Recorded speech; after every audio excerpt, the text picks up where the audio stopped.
Kentucky ranked number 2 by the coaches poll. Louisville coming in at number 8. Almost like hatred. It's passion. There's no other way of putting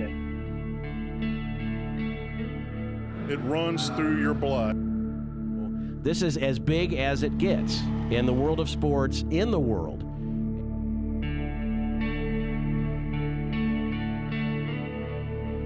Eye-opening to know how intense it was. I had seen it from a distance, but it's special. It's way up there with any rivalries in college basketball for sure.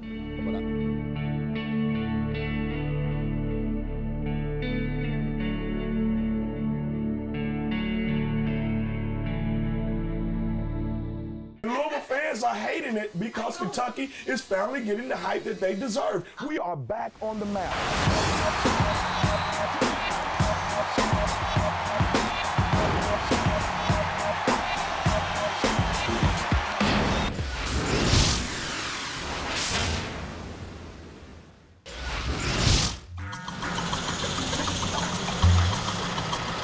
I think a big part of the rivalry is just the city is split. It's down to where people socially, they will gather around people who are fans of their team. It's very much a red and blue city.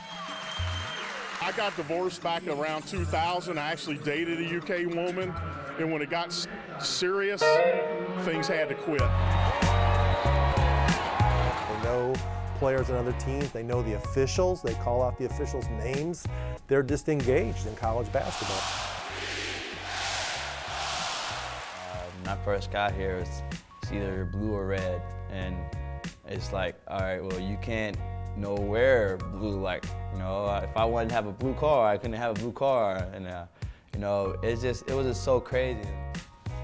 I think a Kentucky fan is a fan that's gonna travel everywhere they go. Kentucky has the #1 fan base. I think a Louisville fan is.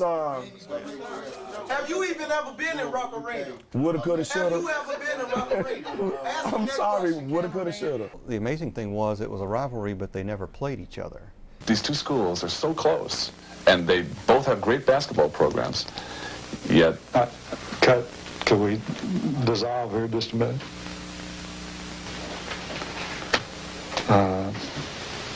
Is that off? They won't play. They're afraid of you? Well, what did you ask them that?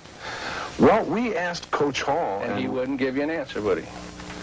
Well, he tried to walk out in the interview, actually. Yeah, well, that's typical.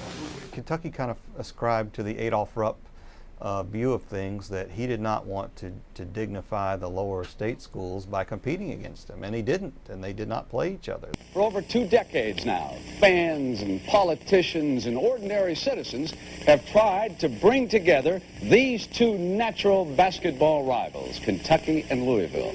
Now the relentless rules of that bracket board have succeeded where so many others have failed. Yes, it is a shotgun wedding, but Louisville and Kentucky are finally going to play each other.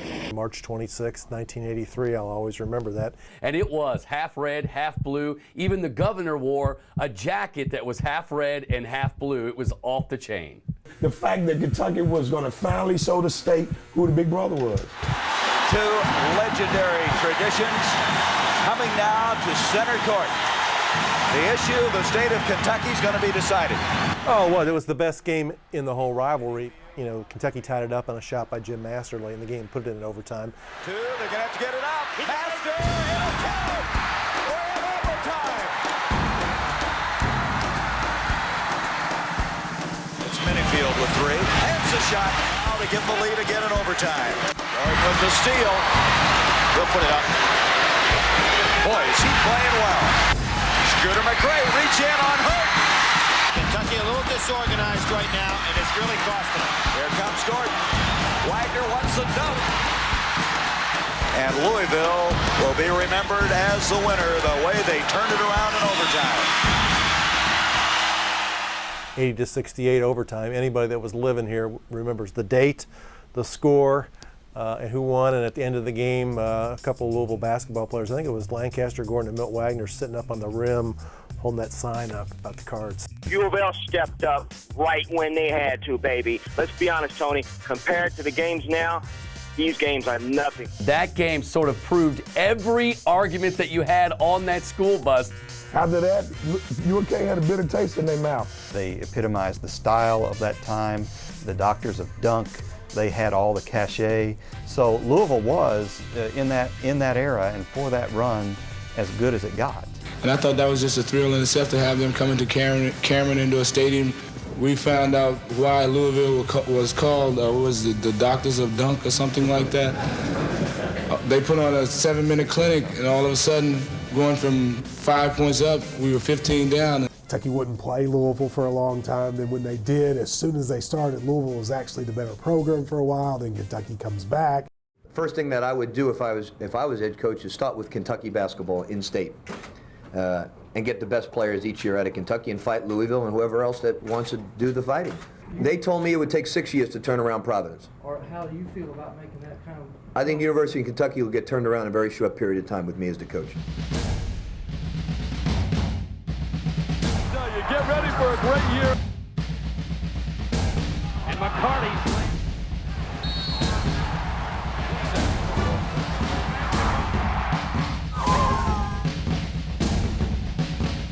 And congratulations, the best coach in the country, Rick Pitino.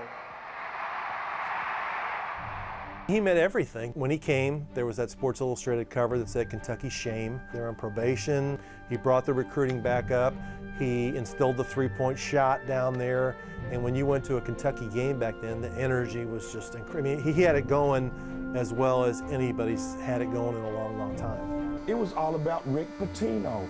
Rick Pitino this, Rick Pitino that. Rick Pitino was running this state.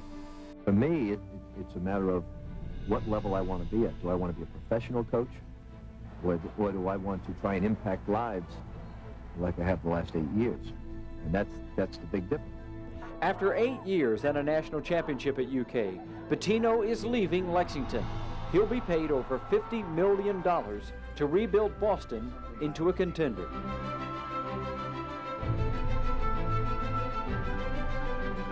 Larry Bird's not walking through that door, fans.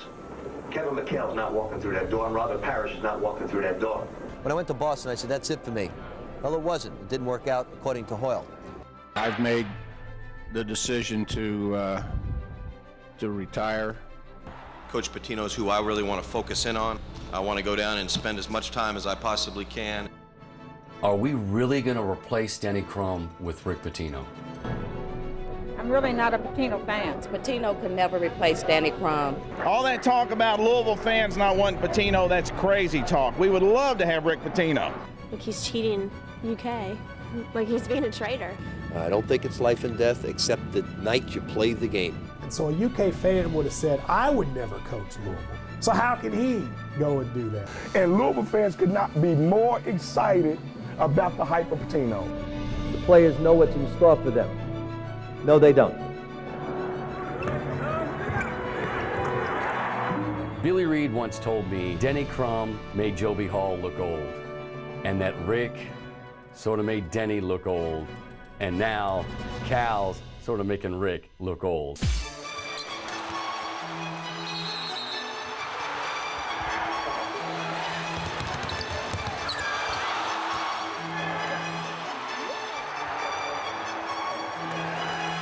You know, Kentucky's experiencing a kind of recruiting success that I don't think they've ever had. When two rivals have two coaches who don't like each other, it just makes it better. He ain't doing it with four-year players, so what? Maybe he need to go get one and done. Kentucky didn't replace Rick until Cal, because he is sort of a little Rick. This is the first year you go into the season with both teams thinking we got great teams, so that's going to make it, I think, really exciting. So much excitement in the air since Calipari's got here. It's been a long time since the state felt like this. I think both of them could land in New Orleans. You can be certain of this. A championship is coming to this state by Kentucky hands. You can bet that. You can bet that. You can bet that. Well, okay. All right, okay, well, whatever.